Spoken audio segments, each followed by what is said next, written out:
May 1945. The world expected the end of the conflict. Allied columns moved deep into German territory, advancing through shattered cities and dense forests. But the final weeks of the war did not bring relief. Instead, they revealed a systematic industry of death. What did the soldiers find behind the wire? At first glance, abandoned industrial complexes, but in reality, a network of extermination. General Eisenhower's troops reached the gates of the concentration camps. They cut the locks and pushed back the iron doors. Inside, the camera records rows of wooden barracks and piles of striped clothing. The air was thick with the smell of decay and ash. Hardened combat veterans, men who had survived the beaches of Normandy, stopped in their tracks. Some turned away, others collapsed. The footage shows the reality. Thousands of skeletal figures moved slowly through the mud. There was no joy in their eyes, only a blank stare. Massive pits filled the landscape.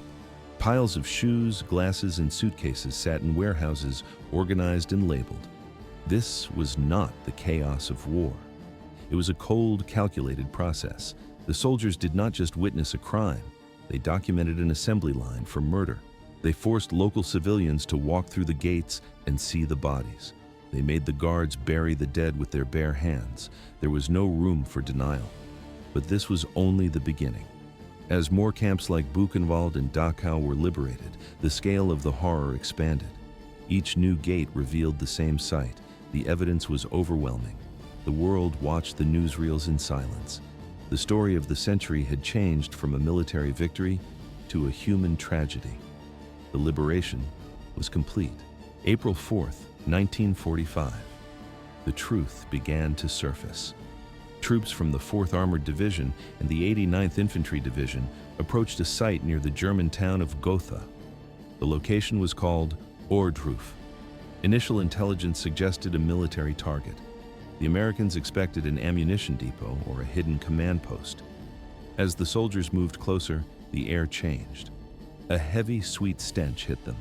It was the smell of decaying flesh. The odor was so powerful that the lead scouts stopped in their tracks. The soldiers entered the gates and froze. The scene was not a military base, it was a graveyard. Piles of bodies lay in the open. Men had been starved until their skin stretched over bone. Some corpses were tossed into shallow ditches. Others were stacked like cordwood next to the wooden barracks. A few prisoners remained alive. They were unable to stand. Their eyes were sunken into their skulls. When they tried to speak, only rasps came out. Some wore thin striped pajamas. Others were wrapped in filthy rags. The American soldiers stood in silence. They had seen combat, but they had never seen this. The reality of the camp emerged. Prisoners were forced to dig underground tunnels and railways. They were building facilities for German weapon production. Most died from overwork. Others died from starvation or a bullet to the back of the head. The SS guards had disappeared 24 hours earlier. They tried to burn the evidence before fleeing. They piled bodies onto wooden grates and set them on fire. But the scale of the killing was too large. Half-burned corpses remained in the pits. Instruments of torture lay on the ground. It was not a prison. It was an extermination site. The reports reached the highest levels of the Allied command. Generals Dwight D. Eisenhower, George S. Patton, and Omar Bradley arrived at the camp days later. Eisenhower was the supreme Allied commander. He had seen the carnage of North Africa and Normandy. He walked through the gates and stopped. The footage shows his face hardening. He was speechless. Patton refused to enter one of the sheds filled with bodies. He said it would make him sick. Eisenhower did not turn away. He walked through every section. He saw the lime-covered pits. He saw the gallows. Eisenhower issued a direct order. Every inch of the camp had to be photographed. Film crews were brought in to record the piles of dead. He demanded total documentation. He stated his reason clearly. He feared that one day people would claim these crimes never happened. He wanted the evidence to be undeniable. Ohrdruf was only the beginning. The Allied troops realized this was not an isolated incident. More camps existed. The march deeper into Germany continued. Thus began the liberation of the Holocaust. April 11th, 1945. This date marked a new level of horror for the advancing Allied forces. American troops reached the gates of Buchenwald near the city of Weimar. This was not a small outpost. Buchenwald was a massive industrial complex of death. The camp had operated since 1937. Over 8 years, the SS processed 250,000 prisoners through these gates. The list of victims included Jews, Poles, and French resistance fighters. It included priests, teachers, and political dissidents. It included anyone the regime deemed an enemy. When the Americans arrived, the gates stood wide open. The guards had fled. Inside, the soldiers found 21,000 survivors. Most could not stand. Many were too weak to even speak. They were skeletons covered in thin layers of skin. The camera records the reality of the barracks. Piles of bodies sit in the open air. Storage rooms are packed to the ceiling with shoes, eyeglasses, and gold teeth. These were the only things left of the thousands who had been murdered. Was this a place of work? At first glance, yes, but in reality, it was an extermination factory. The troops entered the crematorium. The brick ovens were still warm to the touch. Next to the furnaces, the equipment of execution remained. Gallows, heavy iron chains, meat hooks bolted into the walls. In a side room, the soldiers discovered something worse. They found human skin. It had been tanned and stretched to create lampshades and book covers. The footage shows the reaction of the liberators. Hardened combat veterans turned away. Some vomited. Others stood in total silence. There were no words for what they saw. But the prisoners had not waited quietly for rescue. Days before the Americans arrived, the survivors staged an uprising. They used stolen weapons to overpower the remaining SS guards. They took control of their own prison. It was an act of extreme physical and mental strength from men who had been starved for years. But this was only the beginning. The discovery at Buchenwald changed the war. It was no longer just a military campaign. It was a crime scene of global proportions. The world began to see the true scale of the Nazi system. At the same time, British forces were moving through northern Germany. They were unaware of what lay in their path. They were driving toward a location that would break even the strongest resolve. Events accelerated. The full truth was coming out. April 15th, 1945. The British 11th Armored Division reached the gates of Bergen-Belsen. The camp sat near the town of Celle. The soldiers stopped the tanks and looked through the barbed wire. What they saw inside defied any military briefing. Bergen-Belsen did not have gas chambers like Auschwitz. It had no industrial killing machines. But death was everywhere. The site was originally built to hold prisoners of war. That changed as the Nazi regime collapsed. The SS began moving tens of thousands of Jewish prisoners and inmates from other camps into this single location. The infrastructure broke. The camp became a site of total neglect. It was overcrowded, filthy, and lacked any form of administration. The footage shows the reality. 60,000 prisoners were still alive when the British entered, but they were barely human. Most were skeletal. They lacked the strength to stand up. Many lay flat on the bare ground. They could not even lift their heads to look at their liberators. The ground was not empty. 13,000 unburied bodies lay in open fields. The corpses were left to rot where they fell. The smell of decay was thick. It filled the lungs of every soldier who stepped off a truck. Why was the death toll so high? There was no single executioner. In Bergen-Belsen, the main killer was disease. Typhus, dysentery, and tuberculosis spread through the barracks. The conditions were the perfect breeding ground. Starvation finished the work. For weeks, survivors lived on watery soup and single crusts of bread. Their bodies had no defenses left. The British soldiers froze. These were young men trained for combat, not for this. The commanders took action. They didn't just provide food. They moved in medical units and hundreds of nurses. The Royal Army Medical Corps established emergency hospitals in the nearby military barracks. The process was slow and methodical. Soldiers carried the survivors out on stretchers. They washed the victims. They provided small, controlled portions of food to prevent shock. It was a race against time, but for thousands, help arrived too late. The story of the camp ended in a mass grave. 13,000 people died after the liberation of Bergen-Belsen. Their bodies were too fragile to survive. When British soldiers provided food, many prisoners ate and died immediately. Their stomachs could no longer process nutrition. It was a medical catastrophe. The danger did not end with hunger. Typhus was spreading through the camp. British officers made a brutal decision to stop the plague. They used flamethrowers to burn entire wooden barracks to the ground. The fire consumed everything, including the piles of corpses still trapped inside. The smell of smoke and rotting flesh filled the air. The scale of death was unmanageable. There were too many bodies to carry by hand. British soldiers used bulldozers to push thousands of corpses into mass graves. The camera records the sight, metal blades moving mountains of human remains into the earth. Richard Dimbleby arrived at the gates with the first troops. He was a young BBC war reporter. He carried a microphone and a recording device. Dimbleby walked past the piles of dead and described the scene into his recorder. His voice was steady, but the details were gruesome. The report reached London within 24 hours.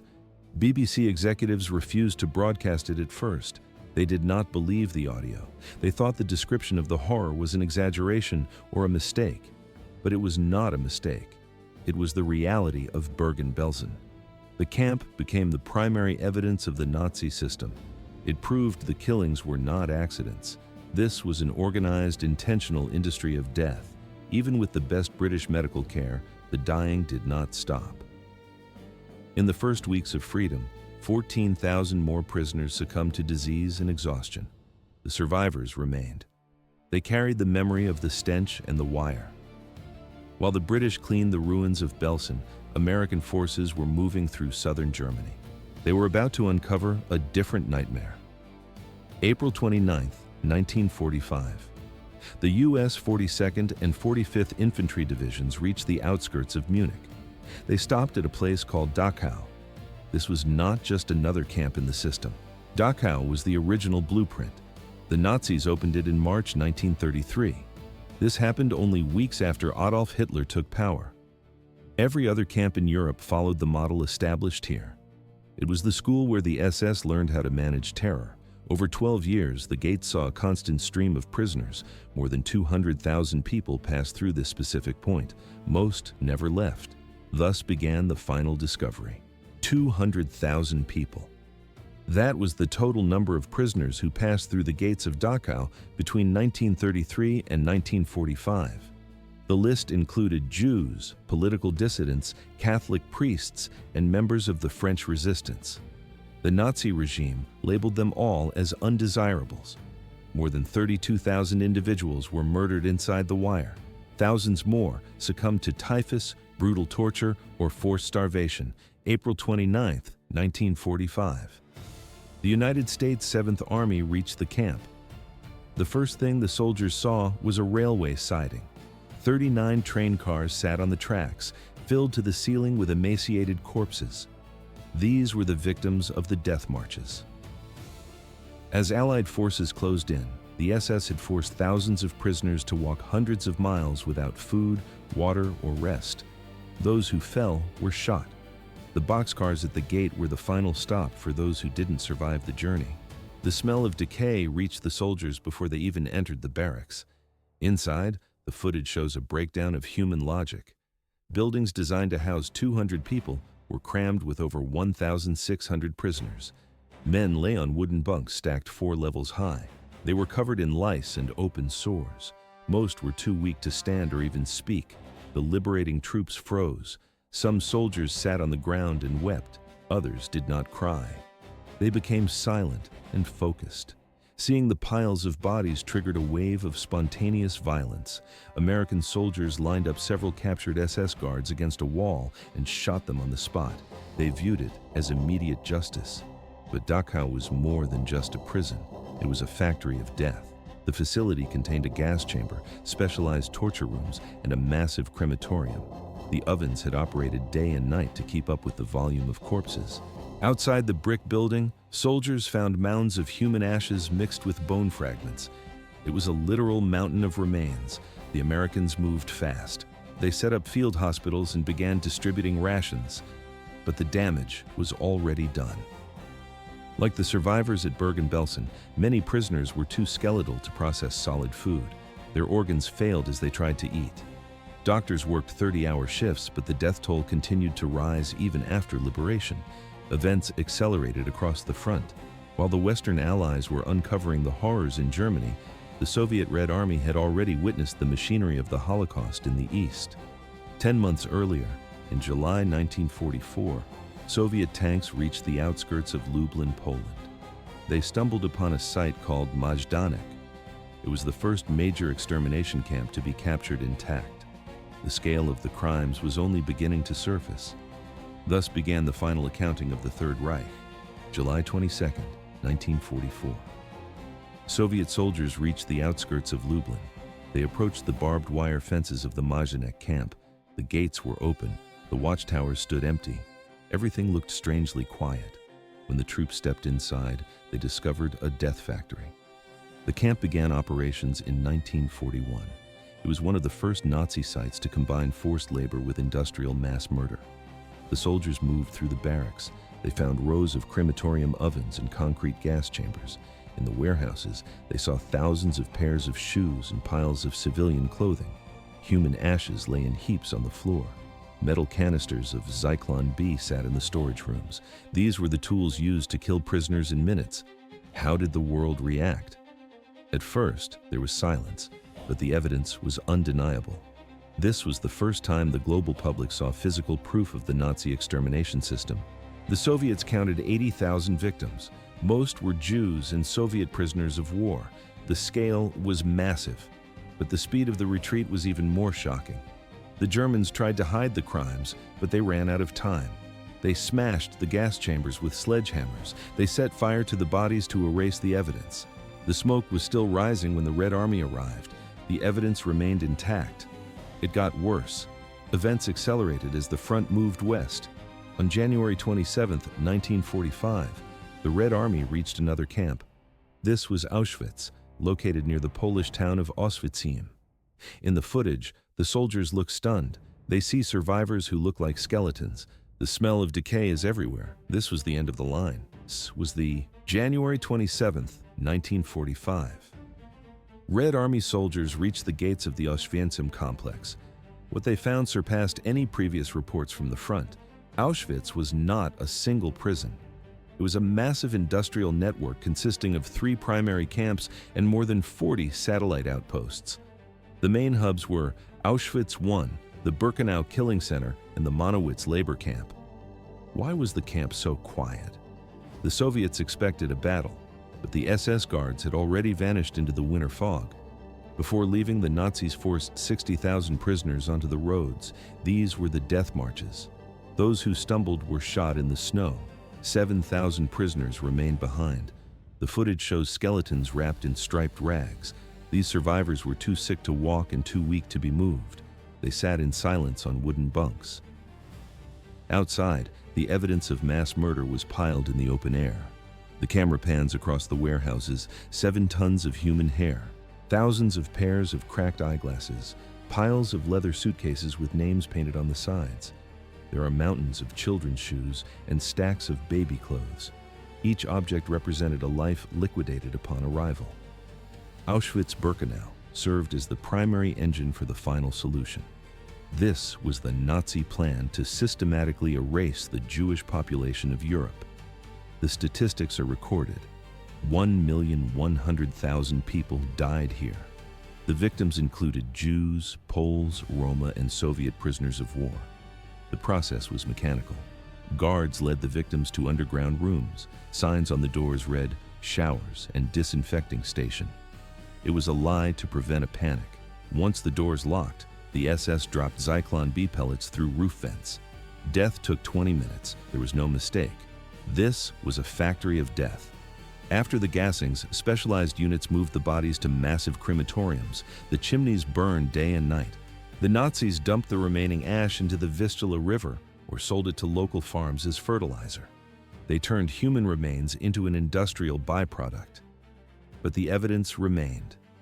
As the Soviet line approached, the SS used dynamite to destroy the gas chambers. They burned the paper archives and blew up the brick ovens. They tried to erase the crime before the world could see it. The ruins stayed behind. The concrete collapsed, but the foundations were still visible in the mud. The Nazis ran out of time. Thus, the liberation began. January 1945. Red Army soldiers reached the gates of the camps. What they found inside became the evidence for a global reckoning. The footage shows rows of wooden barracks and electrified fences. How did anyone survive? At first glance, it seemed impossible, but thousands were still breathing. The soldiers moved through the gates. They found prisoners who looked like skeletons covered in skin. These people were barely alive. They gripped the wire fences with trembling hands. Some sat on the frozen ground, unable to stand. The air smelled of decay and coal smoke. Medics arrived within hours. Doctors and nurses from the Soviet rear divisions rushed to the site. They did not just bring tools. They established massive field hospitals in the shadow of the watchtowers. They unloaded crates of wool blankets, bottles of medicine, and vats of warm soup. But there was a problem. It was a medical disaster. The human body has limits. For many prisoners, the help arrived too late. Their systems were shut down. The long months of starvation had destroyed their internal organs. Even a spoonful of soup was sometimes too much for a collapsing heart. The soldiers watched as people died while holding bread in their hands. The scale of the crime was now visible to the world. Events accelerated. Forensic teams began documenting the mass graves and the gas chambers. The evidence was undeniable. The liberation was not a celebration. It was a recovery operation in a graveyard. Thus, the world learned the truth.